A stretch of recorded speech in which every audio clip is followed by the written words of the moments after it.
Hi everyone. Over the last 10 days, the phrase land wars must have impinged itself on your consciousness. It is the topic that is being debated at every television show and is jumping out at us from our newspapers. In many ways, the reason why this has become a topic of big debate is because of the uprising of farmers in Noida along the Taj Express Highway and Rahul Gandhi's high-profile foray into the farmers' protest, his midnight entry, and the kind of national attention that has brought to it. But I'd like to draw attention to the fact that really this issue had come into national focus back in 2006-2007 when the Singur and Nandigram agitations had erupted. In many ways, it's interesting that today, on May 20th, when Mamata Banerjee will be inaugurated as the first woman Chief Minister of Bengal and as someone who has swept away 34 years of left-front rule, it is she who had first raised these issues in Singur and Nandigram, and it is ironic that at that time, both national media and political parties across the spectrum had dismissed her as merely a spoiler, someone who was playing agitational politics for narrow political gain. What they did not understand is that she had intuited the inherent injustice in the processes through which land was being acquired for industrialization and for public interest projects. That intuition, that essential injustice, has played itself out endlessly in these last 5 years in dozens and dozens of conflicts that have erupted between people and state across the country. The Tehelka itself has been reporting these relentlessly over the last 5 years, starting from Singur and Nandigram to the POSCO project, the Jaitapur project, the Kalinga Nagar project in Orissa, Srikakulam, Sompeta, Raigarh, the Tata plant in Chhattisgarh, the Adnani SEZ in Gujarat, the Nirma cement factory in Gujarat, you name it, in states ruled by governments of every political hue. The BJP, the Shiv Sena, the BJD, the NCP, the Congress, the SP, the BSP, the CPM, not one government is innocent of having acquired land through force. So today, none of the political parties can afford to play a game of one-upmanship. All of them have to arrive at a consensus that land, if it is to be acquired at all, must be done through a just process, through consensus and through consultation. That is the primary premise. Beyond that, I'd like to discuss some of the issues that are at stake here and which are not just true to the Noida project, but are actually underlying every single infrastructure project that is coming up across the country. First, there is the issue of fair price. In Noida, they took land from the farmers at 800 rupees a square meter. They sold it to the developers at 5,000 rupees a square meter. And this was in turn sold to consumers like middle-class Indians at rupees 18,000 rupees a square meter. People argue, developers argue, that it is their investment that is raising the value of this land. That is a specious argument because it is the resource capture. It is because you're taking land from people by force that you're able to develop this in the first place. So not only must farmers get fair price, but they must get a share in profit sharing in perpetuity from these projects.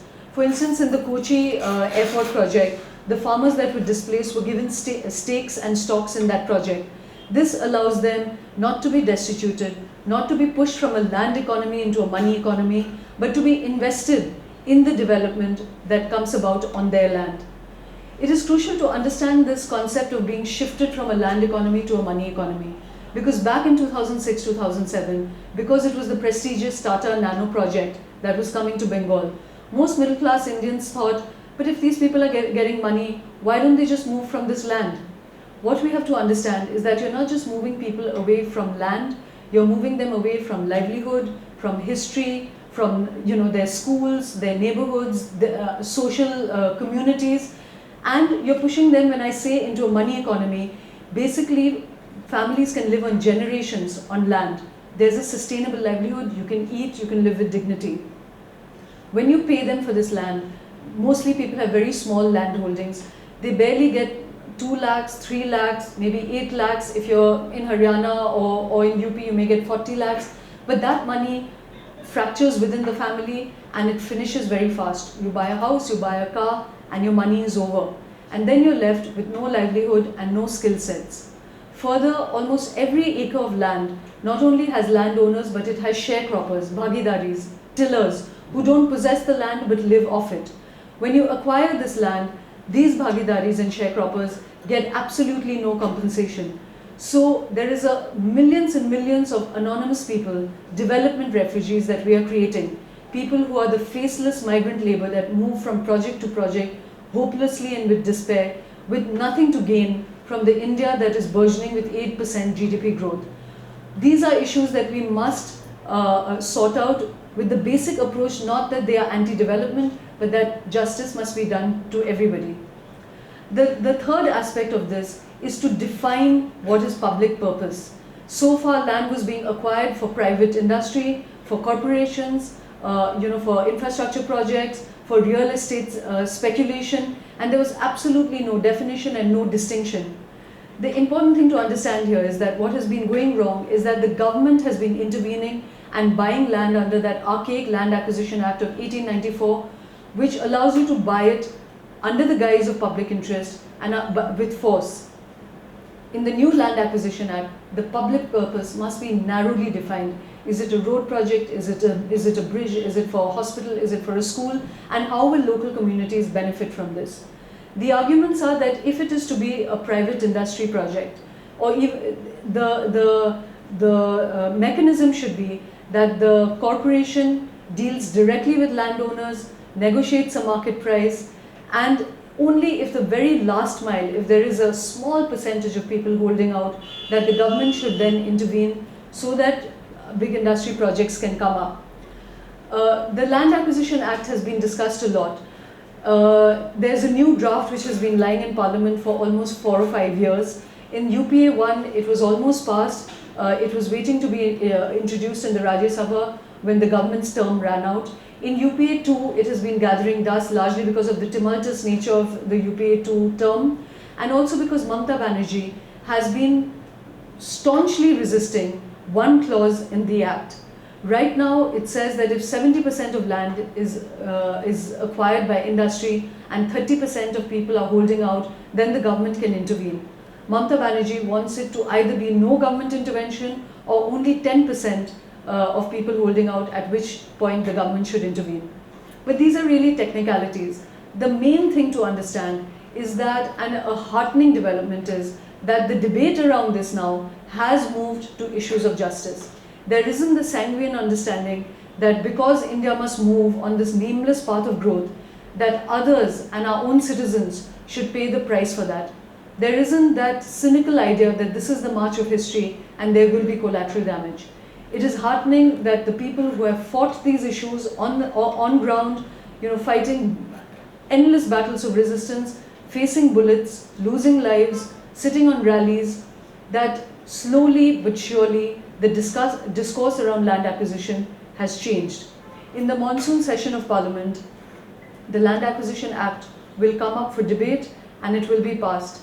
At Tehelka, we are doing our bit to pin parties down, that they cannot play a game of one-upmanship and they must arrive at a consensus. They must take responsibility for what they have been doing in states ruled by them, because land is in the concurrent list and it is a federal subject. So even if the center passes a law, every state can also have its own set of laws in how land is acquired.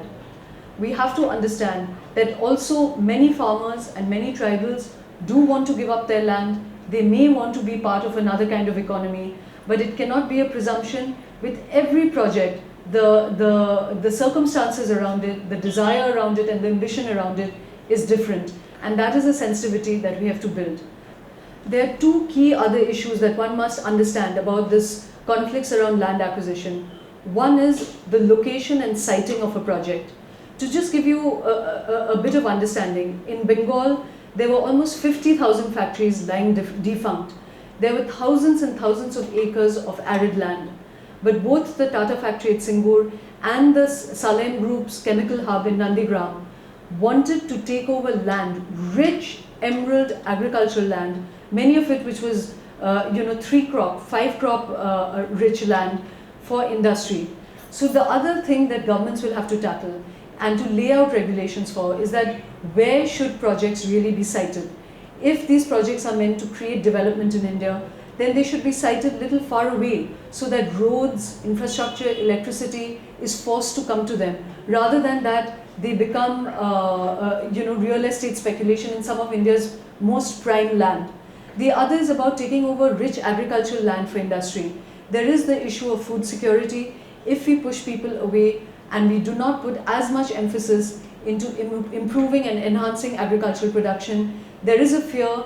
People like Dinesh Sharma, policy analysts, say that we could face a very alarming food security scenario in the future. And apart from the Land Acquisition Act, we also need to understand some very crucial other pieces of legislation that are sort of contiguous with this. One is the SEZ Act, which again allowed industry to take over large tracts of land, but stipulated that only 30% of that land had to be used for the manufacturing that the land was being taken over for. 70% of it was open for real estate speculation. Until the people of Singur and Nandigram revolted and pushed these acts back into Parliament, both houses of Parliament, all parties had not even debated this and examined it for basic justice. Equally shockingly, there was no relief and rehabilitation bill until the people of Singur and Nandigram revolted. So when we hear these glib terms of compensation and employment creation, we must remember that until people revolted on the ground, our Parliament and our elected representatives were not legislating with maturity or with caution on any of these issues.